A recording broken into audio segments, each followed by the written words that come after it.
लेकिन इस बीच ये बहुत बड़ी खबर आपके सामने, रायबरेली सीट को लेकर रायबरेली से राहुल गांधी कांग्रेस के उम्मीदवार। अब ये तय हो गया, जो अभी तक सोर्सेस के हवाले से खबर थी, लेकिन अब पुख्ता जानकारी आपके सामने। रायबरेली से इस बार राहुल गांधी चुनाव लड़ेंगे, यानी अपनी मां सोनिया गांधी की जो लगातार सीट रही है, जिसका प्रतिनिधित्व लगातार सोनिया गांधी ने 2004 से 2024 तक किया, अब उस सीट से उनके बेटे यानी राहुल गांधी चुनाव लड़ेंगे रायबरेली से। यानी रायबरेली को लेकर यह कंफर्म जानकारी इस वक्त हम आपके सामने रख रहे हैं। अमेठी से केएल शर्मा बने हैं उम्मीदवार, यानी अब भी क्लियर हो गया। इससे पहले लगातार चर्चा प्रियंका गांधी को लेकर थी, लेकिन किशोरी लाल शर्मा जो गांधी परिवार के बेहद करीबी माने जाते हैं, उन्हें अमेठी से उतारने का फैसला लिया गया है। दोनों सीटों पर पिछले हफ्ता 10 दिन से काफी पशुपेश की स्थिति बनी हुई थी, असमंजस की स्थिति बनी हुई थी, कई बैठकें हुई थी कांग्रेस की केंद्रीय चुनाव समिति की, लेकिन फैसला नहीं हो पा रहा था। लेकिन आज एंड मोमेंट पर यह फैसला हुआ, जब नॉमिनेशन का आखिरी दिन है आज। पंकज झा हमारे साथ जुड़े। पंकज जी, दोनों सीटों पर नाम फाइनल? जी हाँ, अभी कांग्रेस की तरफ से रायबरेली और अमेठी दोनों लोकसभा सीटों के लिए उम्मीदवारों की आधिकारिक लिस्ट आ गई है। रायबरेली से पहली बार राहुल गांधी चुनाव लड़ेंगे और अमेठी से सोनिया गांधी के सांसद प्रतिनिधि रहे किशोरी लाल शर्मा यानी केएल शर्मा चुनाव लड़ेंगे स्मृति ईरानी के खिलाफ। और ये जो प्रियंका गांधी की बात थी वो नहीं, उसके पीछे ये तर्क दिया जा रहा है कि अगर रायबरेली जीत जाते हैं राहुल गांधी, तो फिर वहां से हो सकता है कि प्रियंका गांधी वाड्रा जो हैं वो चुनावी मैदान में आ सकती हैं, वहां से उनकी चुनावी राजनीति में एंट्री हो सकती है। तो जैसा हम कह रहे थे कि राहुल गांधी को लेकर तस्वीर साफ है, लेकिन अमेठी को लेकर सस्पेंस बना हुआ था। अमेठी से पहली बार केएल शर्मा जो हैं वो चुनाव लड़ेंगे कांग्रेस के उम्मीदवार के तौर पर, केंद्रीय मंत्री और बीजेपी उम्मीदवार स्मृति ईरानी के खिलाफ। जी हाँ पंकज जी, क्लैरिटी मिल गई है, आधिकारिक रूप से ऐलान कर दिया गया है कि अमेठी से केएल शर्मा और रायबरेली से राहुल गांधी चुनाव लड़ेंगे। लेकिन पंकज जी, क्या कारण समझ में आता है कि अमेठी से प्रियंका और राहुल दोनों में से किसी ने चुनाव नहीं लड़ा, बल्कि उम्मीदवार केएल शर्मा को बनाया गया? बीजेपी ने अभी हमला बोला है और कहा है कांग्रेस के ऊपर कि राहुल प्रियंका को रोक रहे हैं, अमेठी से आखिर क्यों नहीं चुनाव लड़ते? देखिए, ये बड़ा मुद्दा होगा और स्मृति ईरानी इस बात का बखूबी फायदा उठाएंगे कि वो ताल ठोक कर कह रही थी कि उनके खिलाफ कोई उम्मीदवार तो आए, राहुल आए या प्रियंका आए। और अब जब कोई मजबूत उम्मीदवार वहां से नहीं है, तो बीजेपी को एक तरीके से गांधी नेहरू परिवार पर, खासतौर से राहुल गांधी पर हमला करने का एक मौका मिलेगा, क्योंकि रायबरेली की तरफ शिफ्ट कर गए हैं। रायबरेली से कल ही बीजेपी ने दिनेश प्रताप सिंह जो योगी सरकार में मंत्री हैं उनको अपना उम्मीदवार बनाया है। तो एक तरीके से रायबरेली से राहुल गांधी ने चुनाव लड़ने का फैसला तो कर लिया है, लेकिन इसी के साथ साथ बीजेपी को उन्होंने एक मौका तो जरूर दे दिया है। अच्छा पंकज जी, एक और बड़ा अहम सवाल है। देखिए, 5th फेज में जो 20 मई की तारीख है, तब यहां पर वोटिंग होनी है, और ऐसे में केएल शर्मा का नाम अमेठी से आना, रायबरेली से राहुल गांधी का नाम सामने आना, और हम देख पा रहे हैं कि अमेठी से किस तरह से लगातार जो मौजूदा सांसद है स्मृति ईरानी, वो जोर शोर के साथ वहां पर लगी हुई। तो मुकाबला कैसा होगा? क्योंकि आज तो नॉमिनेशन फाइल होगा, लेकिन क्या लगता है कि यह तय होने में थोड़ा वक्त लग गया कांग्रेस को? बहुत देर हो चुकी है और आपको बताऊं कि अमेठी के कई स्थानीय नेताओं ने चुनाव लड़ने से इनकार कर दिया था। उन्होंने कहा कि चूंकि ये मोमेंटम बनाया गया था कि गांधी नेहरू परिवार से कोई लड़ेगा और अब हमको कहा जा रहा है स्मृति ईरानी के खिलाफ लड़ने के लिए, तो उन लोगों ने लड़ने से मना कर दिया था। आखिरकार किशोरी लाल शर्मा पर जाकर बात आई और वो लड़ने को तैयार हुए हैं। तो एक बात तो तय है कि अमेठी में स्मृति ईरानी को एक एडेड एडवांटेज मिल गया है। पंकज जी, आप थोड़ी देर के लिए रुकिएगा। केएल शर्मा कुछ कह रहे हैं, क्योंकि आप आधिकारिक रूप से ऐलान कर दिया गया अमेठी से उम्मीदवार कांग्रेस का। ये देखिए सर, अरे सर ऑफिशियल आ गया, काफी चल सर आ गया, फेक नहीं है भाई। मैं बात करूंगा जिनसे करनी है तभी तो मैं करूंगा। अभी तो बस इतना ही बोल दीजिए सर कि अभी भैया अभी कर रही है, प्लीज रिक्वेस्ट है।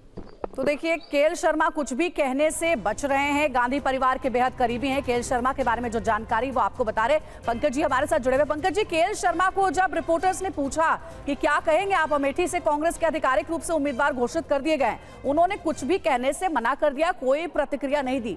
क्या कांग्रेस के लिए बहुत देर हो गई है अमेठी और रायबरेली की सीटों से उम्मीदवारों के नामों का ऐलान करना? क्या इस पर प्रचार पर भी असर पड़ेगा?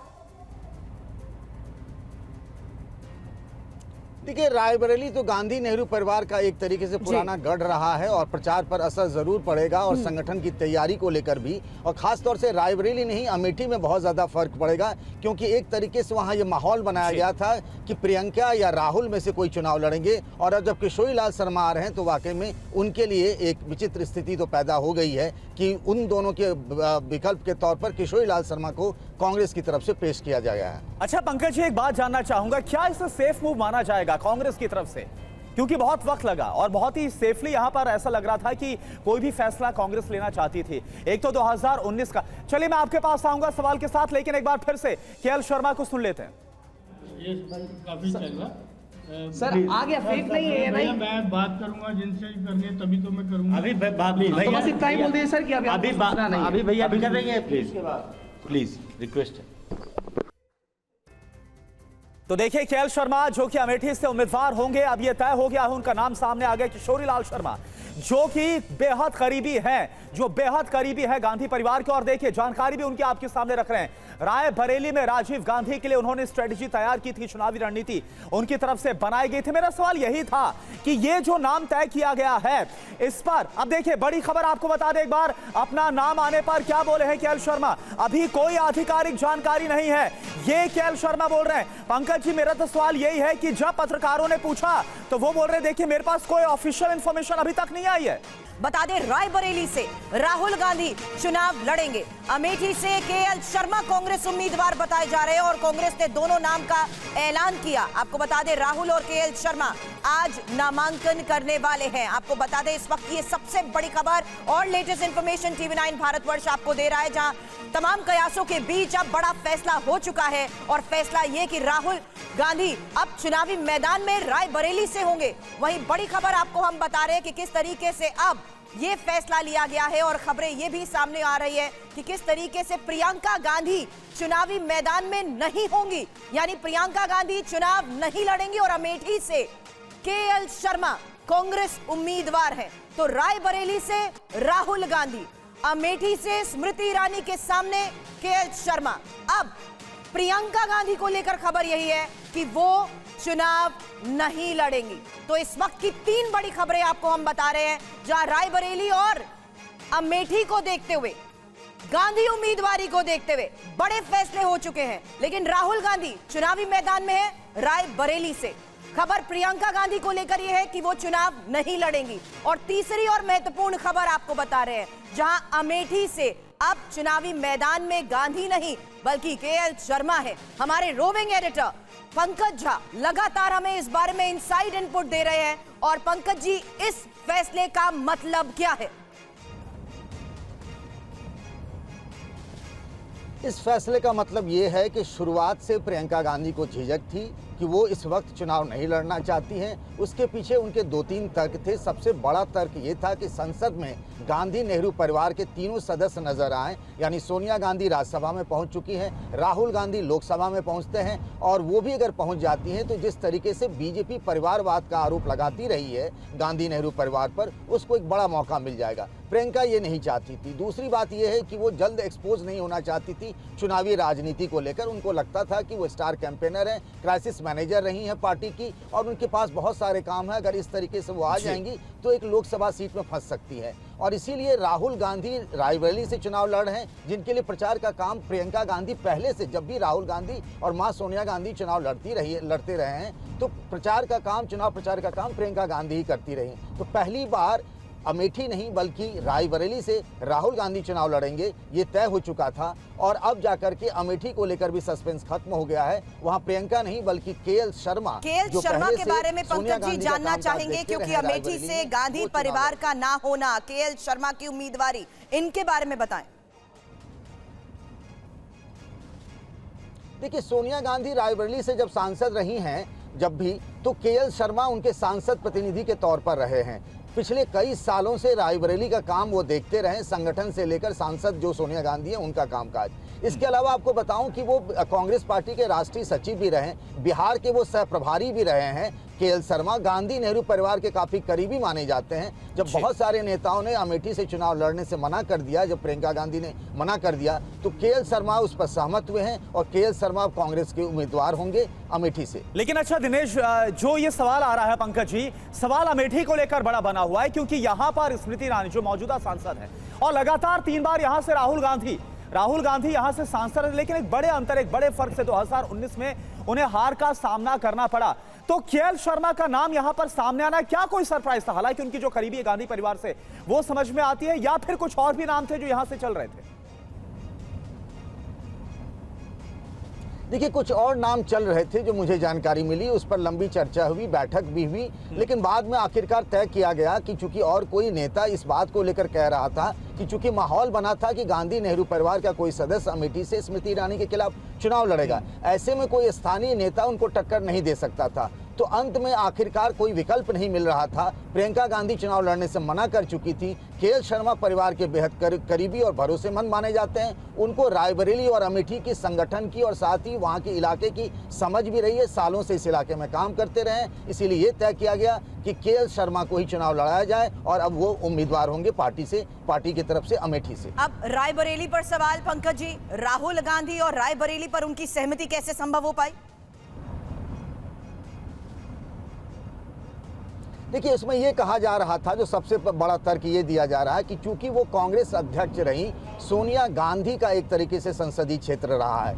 अमेठी के मामले में ये तय हुआ था कि चूंकि वायनाड से भी वो चुनाव लड़ रहे हैं और अमेठी से भी अगर राहुल गांधी लड़ते हैं, एक सीट छोड़नी पड़ेगी उनको। इस हालात में वो वायनाड सीट छोड़ना नहीं चाहते थे। अब अगर रायबरेली से वो लड़ रहे हैं, वो अगर चुनाव जीतते हैं, अगर वो छोड़ते हैं, तो ये तय किया गया है, जो कहा जा रहा है सूत्रों के हवाले से, कि उनके छोड़ने के बाद उपचुनाव में प्रियंका गांधी की एंट्री चुनावी राजनीति में हो सकती है, ऐसा बताया जा रहा है। इसीलिए रायबरेली को सांकेतिक तौर पर, चूंकि सोनिया गांधी की सीट रही है, इसीलिए वहां से राहुल गांधी ने चुनाव लड़ना बेहतर समझा। अच्छा पंकज जी, 2 बड़ी बातें यहां पर आपसे समझना चाहूंगा। एक तो पहली बड़ी बात यह है कि लगातार हमने देखा कि जो मौजूदा सांसद स्मृति ईरानी है, उनकी तरफ से अमेठी की सीट को लेकर लगातार एक चैलेंज था गांधी परिवार के सामने कि देखा जाए कि यहां से आखिरकार कौन आता है, कौन चुनाव लड़ता है। लेकिन यहां से गांधी परिवार की जगह उनके करीबी यानी किशोरी लाल शर्मा को उतारा गया। और दूसरी बड़ी बात की 5th फेज में यानी 20 मई को यहां पर वोटिंग होनी है, 29 अप्रैल को स्मृति ईरानी पहली नॉमिनेशन फाइल कर चुकी हैं। तो ये वक्त की कमी भी एक बड़ी चुनौती रहने वाली केएल शर्मा के सामने। जी हाँ, ये बहुत बड़ा संकट होगा, वक्त की कमी है और जिस तरीके से माहौल बना था किसी और के लिए, चुनाव कोई और लड़ने आ गए हैं। स्मृति ईरानी 1.5 महीने से यहाँ लगातार जनसंपर्क कर रही हैं। उन्होंने अपना घर भी फरवरी महीने में बना लिया है अमेठी में, जैसा उन्होंने वादा किया था, गृह प्रवेश भी किया है। बीच में जब रॉबर्ट वाड्रा का नाम आया। पंकज जी, कांग्रेस नेता प्रमोद तिवारी इस वक्त हमें ज्वाइन कर चुके हैं। प्रमोद तिवारी जी, अब आखिरकार अमेठी और रायबरेली को देखते हुए फैसला तो हो पाया, लेकिन अब राहुल गांधी अमेठी नहीं रायबरेली से चुनावी मैदान में है। क्या मतलब इसका और किस आधार पर लिया गया ये फैसला? देखिए, ये परंपरागत रूप से कांग्रेस अध्यक्ष जो रहा है, रहता है, वो रायबरेली से चुनाव लड़ता है। सोनिया जी पहले अमेठी से लड़ती थी, जब उन्होंने जिम्मेदारी संभाली तो ये राहुल जी को दे दिया, वहां चली गई। इसी तरीके से फिर इस बार हो रहा है कि राहुल जी रायबरेली से लड़ेंगे और वो रायबरेली में संकेत है कि इंदिरा जी की विरासत का प्राप्त करेंगे। तो मैं सिर्फ इतना कह सकता हूँ कि सही सोच समझकर लिया गया एक परंपरागत निर्णय है। जहाँ तक अमेठी की बात है, शायद बहुत से लोग किशोरी लाल शर्मा जी को जानते नहीं है, इसलिए ऐसा कह रहे हैं। किशोरी लाल शर्मा जी इलेक्शन इंचार्ज सोनिया जी के भी होते थे जब वो अमेठी से लड़ती थी। इलेक्शन इंचार्ज वो कैप्टन सतीश शर्मा के भी होते थे जब वो रायबरेली से लड़ती हैं। पिछले 30-35 सालों से वो एक एक कार्यकर्ता को अमेठी में जानते हैं और वो परिवार की तरह हैं गांधी परिवार के। तो मैं समझता हूँ एक सोच समझ कर लिया गया सही निर्णय। जी प्रमोद तिवारी जी, बिल्कुल आपने जो किशोरीलाल शर्मा के बारे में बोला, गांधी परिवार के बेहद करीबी है, लेकिन सर एक बड़ा सवाल है। दशकों से अगर हम देखें, अमेठी सीट का खासतौर पर जिक्र किया जाए तो ये गढ़ रही है और यहां से जो उम्मीदवार रहा है वो गांधी परिवार से, नेहरू गांधी परिवार से रहा है, लेकिन पहली बार ऐसा हुआ कि उससे बाहर किसी को यहां पर उम्मीदवार उतारा गया है। ये जो स्ट्रेटेजिक, ये जो बड़ा फैसला लिया गया, आखिर कैसे संभव हुआ? ये गलत है, ये थोड़ा सा फैक्चुअली रॉन्ग है, गलत है, सही कर लें। जब राजीव जी की डेथ हुई, पहला चुनाव कैप्टन सतीश शर्मा ने लड़ा था। आप उन्हें गांधी परिवार का नहीं कह सकते, वो गांधी परिवार के अत्यंत करीबी थी, आप ये कह सकते हैं। तो मैं सिर्फ आपसे ये बात फैक्चुअली करेक्ट करने के लिए लिख रहा हूँ, और जो बता रहा हूँ मैं कि श्री किशोरीलाल शर्मा सोनिया जी के जमाने से, जब वो रायबरेली गई, उसके पहले से जब कैप्टन सतीश शर्मा आए, जब सोनिया जी सक्रिय राजनीति पे आई भी नहीं थी, मुझे याद है, तो उस समय लड़े थे कैप्टन सतीश शर्मा। आज वही इतिहास दोहराया जा रहा है। राहुल गांधी रायबरेली जा रहे हैं और अमेठी से कैप्टन की जगह किशोरीलाल शर्मा। तिवारी साहब, इस कनेक्ट एक आप भी जानते हैं, हम सभी वाकिफ हैं कि अमेठी के साथ गांधी परिवार का रहा है, लेकिन आज उसी कनेक्ट के बलबूते स्मृति ईरानी बड़े दावे करती हैं, अपना परिवार अमेठी को कहती हैं। क्या केएल शर्मा, आपने हमें बताया कि किस तरीके से जमीनी स्तर पर संगठन के साथ जुड़े हुए लोग वाकिफ हैं उनके बारे में जमीनी स्तर पर, लेकिन क्या राजनीति क्योंकि संदेश और संकेत के आधार पर जिस तरीके से चलती है, क्या केएल शर्मा स्मृति ईरानी का उस लिहाज से मुकाबला कर पाएंगे जहां हम हमेशा देखते आए हैं कि गांधी परिवार का सदस्य अपनापन दिखाते हुए, अमेठी को अपना बताते हुए दावे करता था? मैं समझता हूँ किशोरीलाल शर्मा, जैसा मैंने बताया, जहाँ तक मुझे याद है 91 से वो जुड़े हुए हैं रायबरेली और अमेठी से। सारे चुनाव वही देखते रहे हैं, एक एक कार्यकर्ता से पोलिंग बूथ से लेके यहाँ तक। दूसरा, एक गलत फहमी मिटा ले, मेरा निर्वाचन क्षेत्र रामपुर खास, जहाँ से मैं 9 बार विधायक बना, 3 बार से मेरी बेटी आराधना मिश्रा है जी। मैं इतने कह सकता हूँ आपसे कि वहाँ स्मृति ईरानी जी को लेकर लोगों में बहुत नाराजगी, बहुत गुस्सा है, और चुनाव वो हारेंगी। अगर मेरा आकलन, मेरी पॉलिटिकल अनुभव काम दे रहा है तो मैं आपको बता सकता हूँ। और जो लोग किशोरीलाल शर्मा को नहीं जानते, वो संभवतः इस तथ्य से अनजान है, इसलिए उनके लिए ये आकलन सही हो सकता है। ठीक है, शुक्रिया प्रमोद जी आपका इस पूरी बातचीत के लिए और इस बात को रखने के लिए कि आखिरकार क्यों कांग्रेस की तरफ से जो बड़ा फैसला है वो अमेठी और रायबरेली सीट को लेकर लिया गया, जो नाम सामने आया। लेकिन सवाल मेरा यही है, हालांकि ये सवाल जब मैंने पंकज जी पूछा तो उनकी तरफ से कहा गया कि जो फैक्ट्स हैं वो गांधी परिवार के अलावा भी रहे, यहां पर गांधी परिवार के अलावा भी कोई ना कोई चुनाव लड़ा है। लेकिन अगर हम देखें बीते कई सालों से, चाहे 1999 की बात की जाए, अमेठी से सोनिया गांधी जब उन्होंने एंट्री की थी, या फिर इसके बाद 2004 से 2024 तक, 2004 से लेकर 2019 तक लगातार राहुल गांधी ने सीट को रिप्रेजेंट किया था, इसके बाद यह फैसला लिया जाना, क्या कोई सेफ मूव, जो मैं आपसे सवाल कर रहा था, क्या कोई सेफ मूव यहां पर लिया गया कांग्रेस की तरफ से? देखिए, बात सही है कि कैप्टन सतीश शर्मा थे और ये उस वक्त भी प्रचार किया गया था उनके लिए, प्रियंका गांधी ने वो बड़ा स्पीच बहुत मशहूर रहा था। और लेकिन एक बात तो देखिए कि गांधी नेहरू परिवार का होना और गांधी नेहरू परिवार के करीब का होना, दोनों में जमीन आसमान का फर्क है। और सबसे बड़ी बात यह है कि कैप्टन सतीश शर्मा जिस वक्त हुए थे उस वक्त बीजेपी यानी सामने विपक्ष इतना मजबूत नहीं था।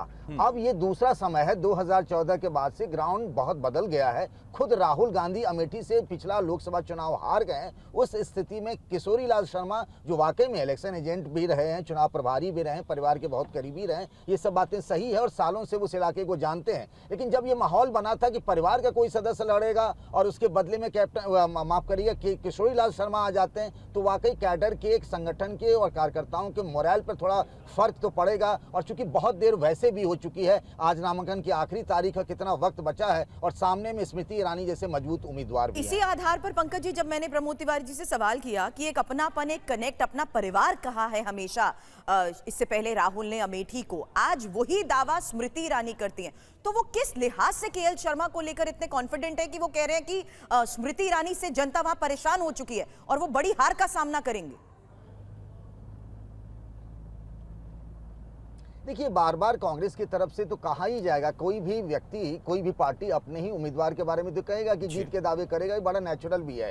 लेकिन अगर देखिए ग्राउंड पर अगर बात करें कि राहुल और प्रियंका लड़ती तो बात कुछ और होती। किशोरी लाल शर्मा को उम्मीदवार बनाया जाना है और चूंकि अब एक नैरेटिव बनेगा कि राहुल गांधी वहां से भाग गए, ये बीजेपी की तरफ से कहा जाएगा और कहा जाना शुरू भी हो चुका है, उसका भी बहुत बड़ा असर पड़ेगा ग्राउंड पर आने वाले दिनों में।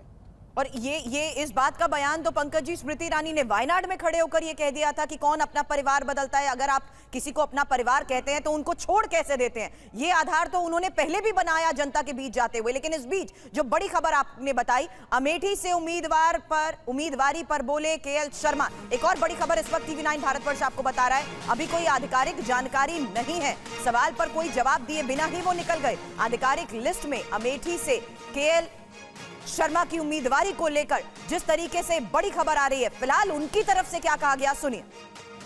जब मेरे को आएगा मैं बताऊंगा। आपको आ गया सर, ये देखिए। Please no, please request, please मेरे को आएगा सर, ये देखिए ये बंद करो दरवाजा। सर, ये देखिए सर, नाम आ गया। ये देखिए सर, अरे सर ऑफिशियल आ गया ये काफी चल रहा सर, आ गया, फेक नहीं है ये भाई। मैं बात करूंगा जिनसे करनी है तभी तो मैं करूंगा। अभी बात तो बस इतना ही बोल दीजिए सर कि अभी भैया अभी कर रही है, प्लीज रिक्वेस्ट है।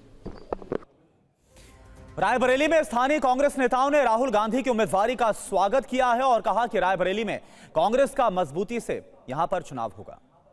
गांधी परिवार का कोई भी सदस्य यहां से खड़ा होगा तो वो बम्पर वोटों से जीतेगा, लगभग 5 लाख प्लस वोटों से उसकी जीत सुनिश्चित होगी। और राहुल गांधी एक ऐसे व्यक्तित्व हैं जिन्होंने अकेले दम पूरी 303 सेना से लड़ा है। बहुत बड़ी खुशहाली हम लोगों को हो रही है। जिस तरीके से भगवान श्री राम सीता जी को जीत करके लंका से अयोध्या आए थे तो कुल दीपक जलाया गया था, उसी तरीके से हम लोग खुशहाली मना रहे हैं। हम लोगों को पूर्ण विश्वास था कि गांधी परिवार का ही व्यक्ति आएगा। हमारी रायबरेली की जनता चाहे गांधी परिवार के लिए समर्पित है, चाहे राहुल गांधी, चाहे प्रियंका गांधी, हम लोगों को बहुत खुशी है।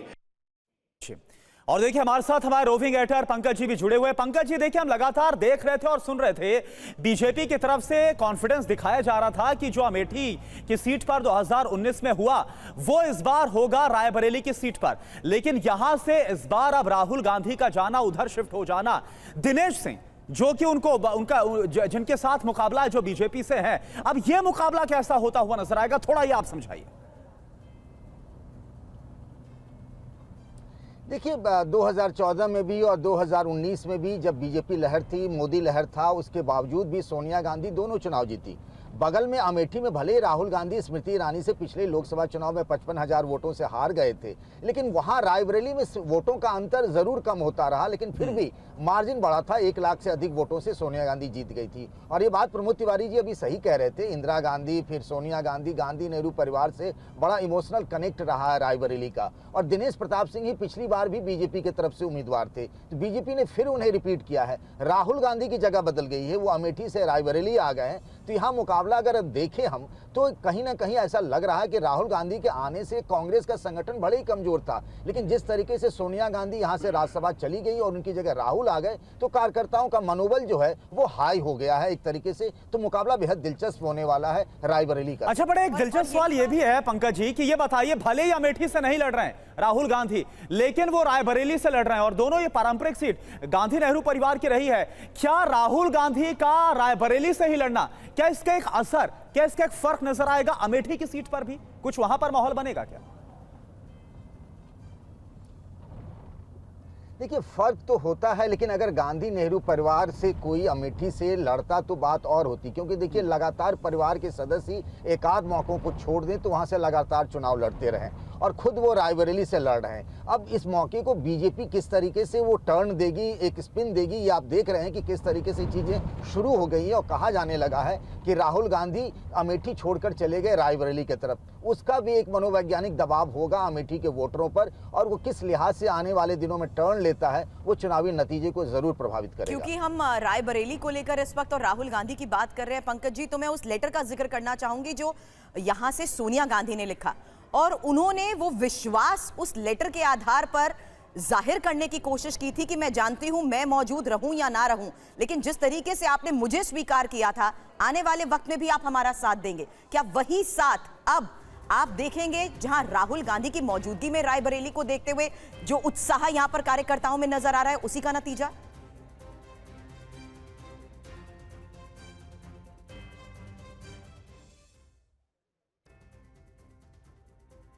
सर आपकी आवाज नहीं आ रही।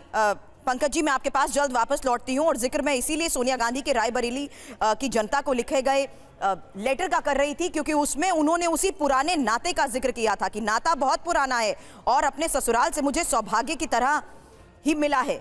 लेकिन रायबरेली की जनता के बीच सोनिया गांधी के संदेश के बाद अब रायबरेली से राहुल गांधी की मौजूदगी और चुनावी मैदान में होने के आधार पर जनता के साथ उस कनेक्ट के आधार पर हम हमारे रोविंग एडिटर से बात कर रहे हैं जो हमें इस पूरी स्थिति को बेहतर तरीके से समझा रहे हैं कि किस तरीके से अमेठी और रायबरेली को देखते हुए ये ऐन वक्त पर लिए गए फैसले भी बहुत बड़ा संकेत है। अब राहुल गांधी जो अभी तक अमेठी से अपनी उम्मीदवारी के तहत स्मृति ईरानी के सामने होते थे, अब आपको बता दें वो रायबरेली से चुनावी मैदान में है। पंकज जी अगर आपको मेरी आवाज आ रही है तो मैं यहां जिक्र कर रही थी सोनिया गांधी की उस चिट्ठी का जिसमें उन्होंने लिखा था नाता बहुत पुराना है, और अब उन्होंने आखिर में भी ये बात कही थी कि मुझे गर्व है आज मैं जो कुछ भी हूं आपकी बदौलत हूं और मैंने इस भरोसे को निभाने की हरदम कोशिश की है। क्या वही भरोसा आज भी रायबरेली की जनता का गांधी परिवार के साथ कायम है? वो साथ क्या राहुल गांधी को मिल पाएगा?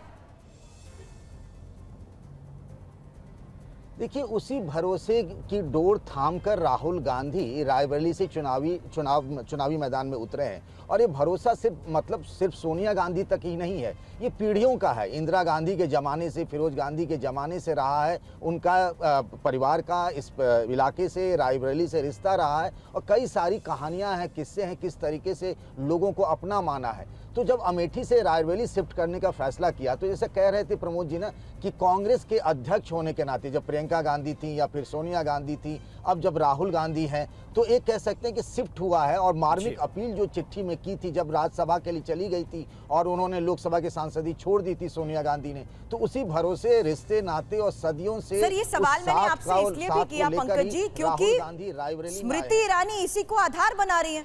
उन्होंने तो हर बार राहुल पर तंज यही कसा है कि क्या कोई अपना परिवार बदलता है।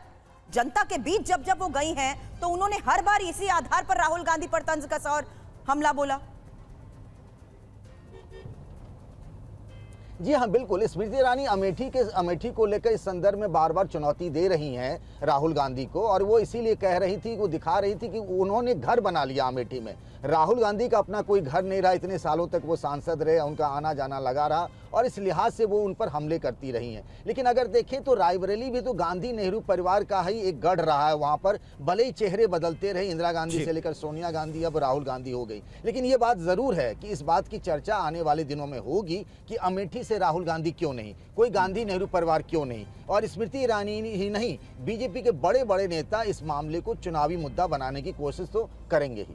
बिल्कुल ये चुनावी मुद्दा बनता हुआ नजर आएगा। जो बीजेपी है वो इस पर पहले भी हमला बोल रही थी और अब आखिरकार जब फैसला हो गया तो इस पर अब देखना होगा बीजेपी का क्या बयान आता है। लेकिन पंकज जी एक सवाल ये भी है, क्योंकि अगर उत्तर प्रदेश की बात की जाए लोकसभा सीटों के लिहाज से सबसे बड़ा राज्य हो जाता है, तो क्या यहां से, क्योंकि पहले तो यह तक हो रहा था कि क्या राहुल गांधी या प्रियंका गांधी या कोई भी गांधी परिवार से उतरेगा भी या नहीं दोनों सीटों पर, लेकिन वायनाड के साथ साथ अब राहुल गांधी का रायबरेली से भी चुनाव लड़ना इस लिहाज से कि 80 लोकसभा सीटों वाला राज्य है, क्या यह भी एक बड़ा फैसला माना जाए, क्या इस पर भी एक असर पड़ता नजर आएगा?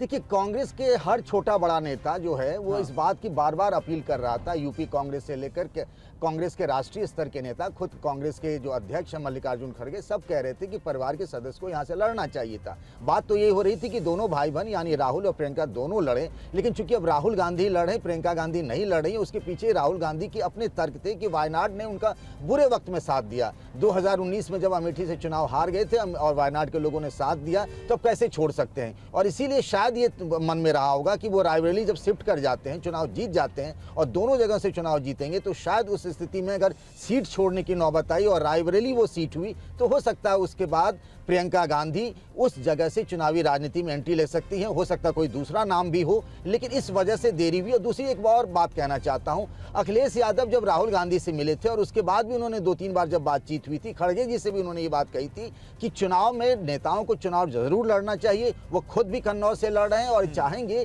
कि इंडिया गठबंधन की तरफ से राहुल और प्रियंका भी चुनाव लड़ें। इससे यूपी में एक बड़ा असर पड़ेगा कार्यकर्ताओं पर, उनके मनोबल पर, और ये बात आखिरकार राहुल ने मानी है और वो रायबरेली से चुनाव लड़ रहे हैं। सर, जब अखिलेश और राहुल सामने आते हैं तो वो, अगर हम वोट टर्नआउट और परसेंटेज की भी बात करें, तो कहीं ना कहीं क्या ये वोट सहयोग के आधार पर शिफ्ट हो पाएगा? क्योंकि यूपी में कांग्रेस का वोट शेयर अगर सिर्फ 2-3% के अंदर अंदर ही सीमित रह चुका है और उसमें पिछले चुनाव में प्रियंका की ये बहुत बुरी हार, बहुत ज्यादा असर यूपी में ही कांग्रेस के खुद के कार्यकर्ताओं और उनके कैडर पर पड़ा था। देखिए, ये बात सही है और अखिलेश यादव लगातार प्रयोग करते रहे। और पिछली बार भी अगर देखिए 2019 में जब बीएसपी के साथ गठबंधन किया था, तो बीएसपी को तो 2014 में खाता भी नहीं खुला था, लेकिन बीएसपी की सीटें बढ़कर 10 हो गई थी, तो वोट तो ट्रांसफर हो जाता है समाजवादी पार्टी का। और ये कहा जा रहा है कि इन दोनों पार्टियों के मिल जाने से जो कुछ वोटों में डिवीजन की गुंजाइश थी वो नहीं हो पा रही है। और अगर आप देखें तो जिस तरीके से दोनों ही पार्टियों ने दिल खोलकर गठबंधन किया, एक साथ चुनाव मिलकर लड़ रहे हैं, और आपने होर्डिंग बैनर पर भी देखा होगा राहुल गांधी एक तरफ है तो दूसरी तरफ अखिलेश यादव की फोटो भी लगी हुई प्रचार में। तो ये बता रहा है कि दोनों ही सहयोगी दल और नेता आपस में साथ मिलकर लड़ रहे हैं बीजेपी से मुकाबले के लिए। और ये वोट ट्रांसफर होने वाली जो बात कही जाती है कि ऐसा नहीं होता है, ऐसा होता है। कांग्रेस का भले ही जितना ही कम वोट शेयर यूपी में क्यों न रहा हो। ठीक है, बिल्कुल। बहुत बहुत शुक्रिया आपका पंकज, इस पूरी जानकारी के लिए।